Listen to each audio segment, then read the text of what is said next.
চেঙাস্থিত শংকৰদেৱ শিশু নিকেতনৰ ৩১ সংখ্যক বাৰ্ষিক উৎসৱ আৰম্ভ। ১২ৰখনীয়া সাংস্কৃতিক শোভাযাত্ৰা সম্পন্ন।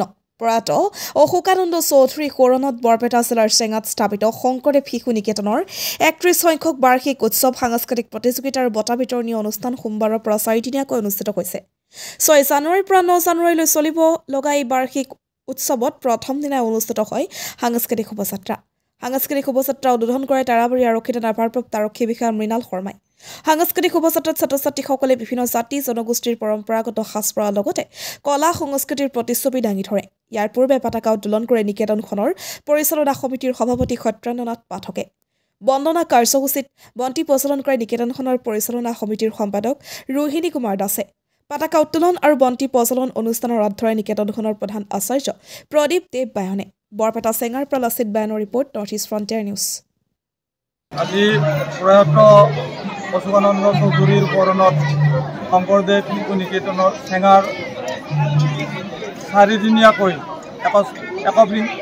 ৩১তম সাংস্কৃতিক প্ৰতিযোগিতা ও বাৰ্ষিক প্ৰতিষ্ঠা দিৱস আয়োজন কৰা হৈছে। আৰু আজি প্ৰথম দিনৰ কাৰ্যসূচীত আমি শোভাযাত্ৰা এটি উলিয়াবলৈ সাংস্কৃতিক শোভাযাত্ৰা এটি উলিয়াবলৈ মানস কৰিছোঁ। তাৰ বাবে আমি সাজু হৈছোঁ আৰু এই সাংস্কৃতিক শোভাযাত্ৰা উদ্বোধন কৰাৰ বাবে আমি আমাৰ স্থানীয় তাৰাবাৰী থানাৰ ভাৰপ্ৰাপ্ত আৰক্ষী বিষয়া মৃণাল শৰ্মাদেৱক আমি উদ্বোধন কৰাৰ বাবে মাতি আনিছোঁ। আৰু আজি শংকৰদেৱ শিশু নিকেতন চেঙাৰ বাবে এটি অতি শুভ মুহূৰ্ত। আজি আমাৰ এই নিকেতনখনে ৰূপালী জয়ন্তী বৰ্ষ পাৰ কৰাৰ উপৰিও ৩২ সংখ্যক প্ৰতিষ্ঠা দিৱসত আজি ভৰি দিছে। আৰু এই ছাত্ৰ ছাত্ৰীসকলে আজিৰ এই শোভাযাত্ৰালৈ অধীৰ আগ্ৰহেৰে বাট চাই আছিল।